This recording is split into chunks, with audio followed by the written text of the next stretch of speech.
It's just another day on the job for Mike Van Fossen. He works for Donnelly Construction and sits in his office and has a bird's eye view of an 18-story office tower being constructed on the west bank of the flats. The construction workers have a nickname for Mike. Most people call me crazy. Mike has the most unusual office. In fact, it could be seen throughout the city. And how does he get there? He climbs. It takes about 15 or 20 minutes. I lost count of the steps. It's right around 300. When he gets to the top, he's not alone. His partner, Mike Metzger, also shares the duties of running this 280-foot crane. The wind is definitely a factor up here. On the ground, wind speeds aren't that bad, but up here, we've had 40, 50 mile an hour winds, and when it's cold like that, no matter how many layers you got on it, it cuts right through you. If the wind is too much, we just have to shut the project down.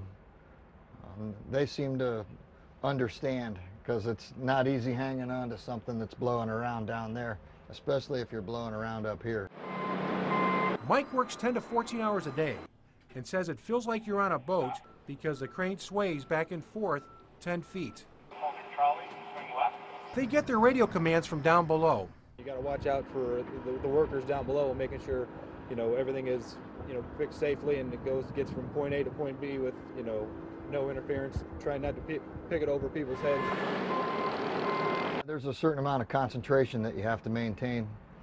Stay awake, keep your eyes open, have a good signal person.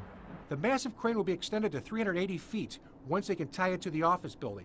There will be a parking garage and a 150-room hotel with restaurants. And it's all scheduled to open in spring 2013.